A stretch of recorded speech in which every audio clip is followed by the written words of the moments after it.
Real couples legally married, living together are getting denied in record numbers. USCIS isn't just reviewing your paperwork anymore, they're digging into your texts, your photos, even your social media.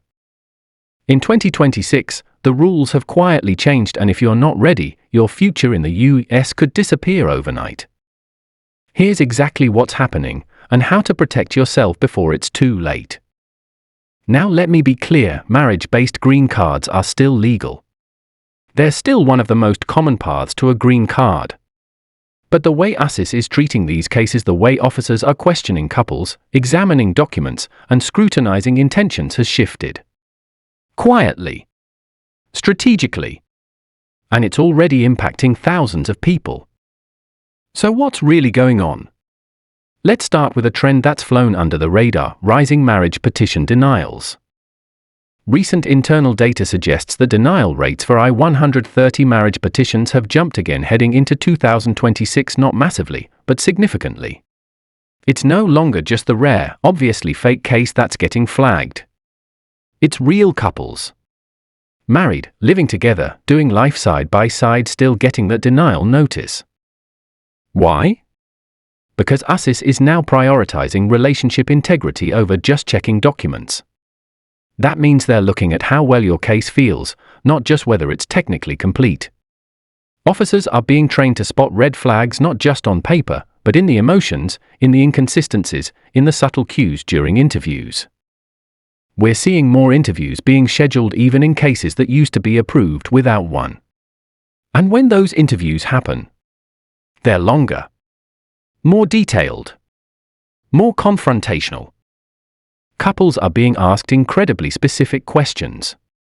Not just what side of the bed do you sleep on, but what did your spouse have for lunch 2 days ago? Or who paid the water bill last month? Or what's your Wi-Fi password? And guess what? You get one of those wrong, or if you hesitate, or look at your spouse for help, that's a mark against you. This is not about perfect memory. It's about perceived authenticity. The term USCIS is quietly using more and more internally is pretextual marriage, meaning the relationship exists, but the marriage was primarily for immigration purposes. That gray area? That's where they're cracking down hardest. One of the tools they're now using more aggressively in 2026 is digital footprint analysis. USCIS is increasingly reviewing your social media not just for photos, but for patterns. They want to see interaction, consistency, and connection. If you say you live together, but your spouse hasn't appeared in a post in 2 years, that's suspicious. If your relationship timeline online doesn't match your I-130 filing, they'll notice. If you've got tagged photos with other people labeled BAE or partner within the last 6-12 months, that's a problem. Even comments under photos, if there's jealousy, arguments, or anything suggesting the relationship is unstable, it can hurt your case. You might be thinking, can they even do that legally? And the answer is they can, and they are. Anything publicly available online is fair game. And even private content can be accessed if you've submitted screenshots or if someone submits a tip, which leads me to the next trend, the rise in fraud referrals. USCIS has seen an increase in anonymous tips and reports coming from jealous exes, estranged family members, even neighbors. And in 2026, they're acting on those tips more frequently. If someone claims your marriage is fake, even if it's not, your case could be delayed or audited, and you may be called in for a second interview or even an investigation. Some couples are even receiving notice of intent to deny letters after an interview, based on insufficient bona fides, meaning they didn't prove their marriage was real enough. Not fake. Just not enough proof. This isn't just frustrating, it's terrifying. Because what's enough? In 2026, it's not enough to have wedding photos and a lease.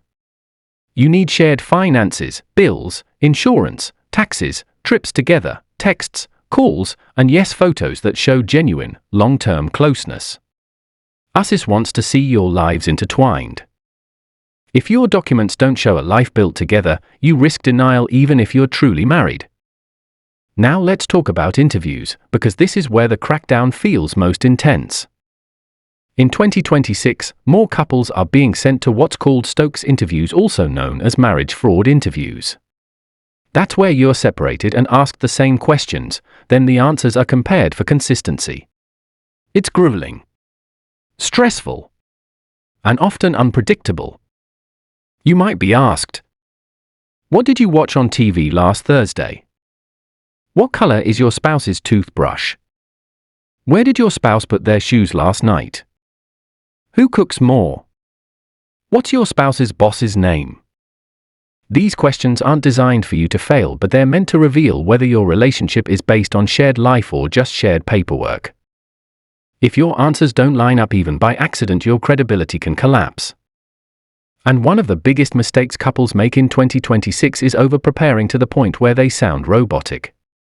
USCIS officers are trained to detect rehearsed answers. If your story sounds too perfect, too memorized, too rehearsed, they get suspicious. Real relationships are messy. They forget things. They laugh, they interrupt each other. But fake ones? They often have memorized timelines and no emotional texture. So the challenge in 2026 is finding that balance, being prepared, but not sounding staged. Being informed, but staying authentic. Another trend we're seeing is increased scrutiny at consular interviews for those applying abroad. U.S. embassies are now receiving updated guidance on red flags, large age gaps, short courtships, language barriers, and cultural mismatches. None of these things are automatic denials. But in 2026, they now trigger what's called enhanced vetting. That means longer interviews, more documents, and higher standards for proving your relationship is real. This is particularly affecting couples from countries with high fraud rates or where forced or arranged marriages are common. Again, this isn't a blanket rule, but it's changing how cases are reviewed abroad. Now you might be wondering, why is this all happening now? What's driving the crackdown? Part of it is political. There's increasing pressure on USCIS to tighten immigration loopholes without needing Congress. Marriage fraud is seen as an easy win for enforcement. Another reason is resources. The agency is overwhelmed. By tightening standards, they reduce approvals and slow down the system. Fewer approvals equals less pressure on green card quotas. And then there's technology. With access to data, AI pattern recognition, and improved fraud detection tools, USCIS can now dig deeper into your life than ever before, and they're using that power. So what can you do in 2026 to protect your case? First, don't assume your marriage will speak for itself. Prove it. Show it. Document it. Don't rely on just one type of evidence, combine everything. You should have joint bank accounts and actual transactions showing shared spending.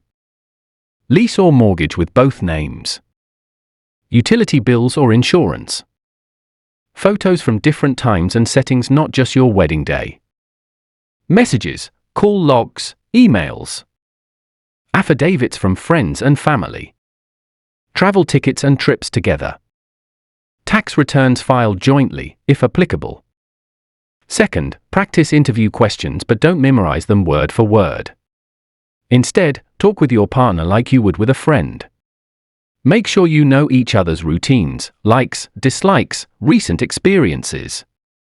Third, get legal help if you have any complications like a previous marriage, criminal record, or immigration violations. These will absolutely trigger extra scrutiny in 2026. And finally, keep it real. Don't fake anything. Don't backdate documents. Don't Photoshop photos. USCIS is smarter than that. And if you're caught lying, it's not just denial, it's a permanent bar. In 2026, the system is tougher but not impossible. Real love can still win. Real marriages still get approved every day. But the burden of proof? It's higher than it's ever been.